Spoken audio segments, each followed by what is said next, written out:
This might be one of the words you hate most when you learn Mandarin. Le. You've probably seen it 100 times in Mandarin Chinese because it literally appears everywhere and it means different things. It annoys you. Today we're gonna fix that. Hi, I'm Leo.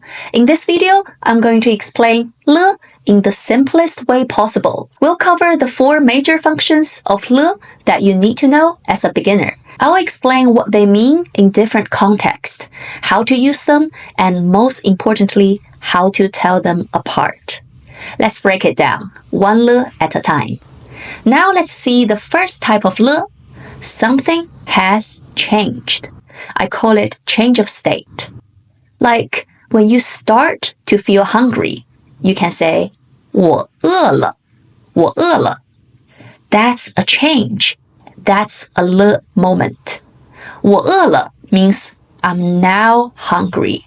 I wasn't before, I was fine, but now I'm hungry. Feed me. Or this one. Your girlfriend might say this to you a lot. 我不生气了,我不生气了. 生气 is mad.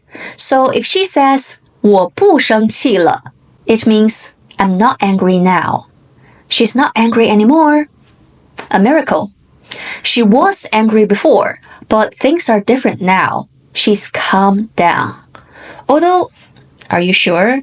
Are you really sure? Double check. The change of state, le, you can think of it as an update. It's new, but it's the current status. Basically, you can translate this le to now. Here's another one. 天黑了,天黑了. 天 is sky, and 黑 means dark or black. Le is now. It's dark now. It's a change of the sky color. It was bright, now it's dark.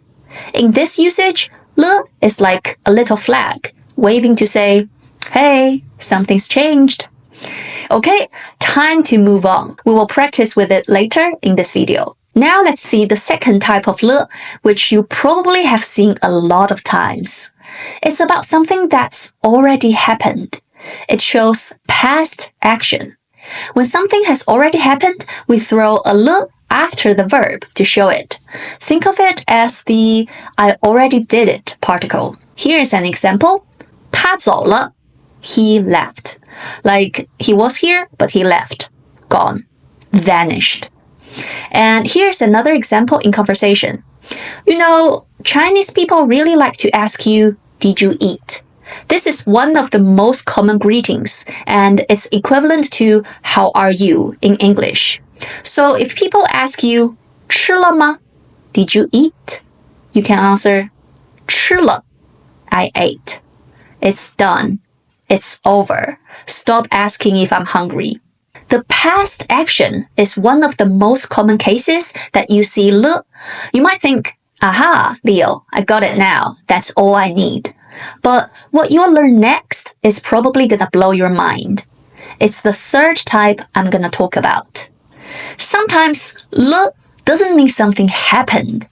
It can mean something is about to happen. Yeah, I know, Chinese said plot twist. It usually shows up with words like 要, going to, or 快, almost.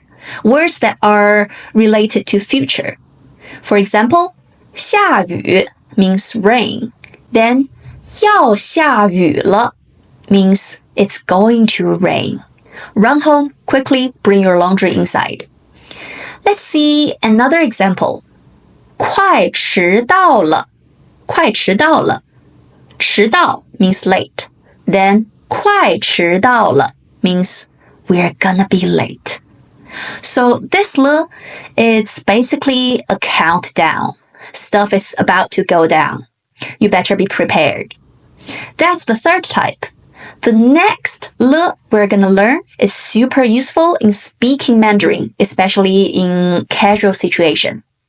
So number 4, le as a tone particle. This one is the trickiest because sometimes le just chills at the end of the sentence, not doing much, not marking past tense, just being there for the vibe. For example, 好极了 excellent, or 太漂亮了 so pretty, and this one 太好笑了 that's so funny. This type is hard to explain. Even if you remove it from the sentence, it probably doesn't change the meaning as much. But it's like a tone particle. You can see it as a tone booster, which just adds emotion. So if you ask me, Leo, what does this le even mean? My answer would be, it just feels right. Alright, let's do a quick recap. Put this in plain English. Here are the 4 types of le. 我饿了 I'm hungry now. Before, fine. Now, monster. 我吃了 I ate. Done. 要迟到了 We are about to be late. The clock is ticking. 好极了 Excellent. Tone booster. So, different le, different vibes. Alright, you met all 4. But now the real game begins. Because Mandarin doesn't label them for you in the wild. So here comes the big question. How do you tell them apart? In other words, when you see le in a sentence, how do you know what it's doing? This is the crucial part. And here is a pro tip. All you need to do is to ask yourself 3 questions. First question, does the sentence describe an action? Like, 他出去了 He went out. Past action. Second question, does the sentence describe a feeling, state, or new condition? Like, 我困了 I'm sleepy now. I wasn't sleepy before, now I'm yawning. This le means now. It's describing a current situation, but this situation just occurred. Last question. Are there future-ish words nearby, like 要, going to, or 快, almost? That means something's coming. Like 要开始了 It's about to start. By the way, for the last type, tone particle, if the sentence already makes sense without it, then it's a tone booster. Alright, you've met the 4 types of le and know how to tell them apart. Now here's the truth. You can watch me explain this all day, but your brain won't truly understand until you use it. So, we're gonna do a quick practice. It's simple but fun. Here are 4 short sentences. Each sentence uses le, but for a different reason. And this is a complete story. Although it's short, it's still a cute love story. I'm gonna read them one by one. And your job is to figure out which kind of le is being used. Here are your choices. A. Past action. B. Change of state. C. About to happen. D. Tone particle. Alright, let's go. Number 1. 她生气了. 她生气了. She's angry now. Type of le? That's B. Change of state. Your girlfriend wasn't mad before. Now she is. Probably because of something you said. Again. Number 2. 太好笑了. 太好笑了. That's so funny. Your answer? That's D. Tone booster. You laughed when she got mad because she looked funny.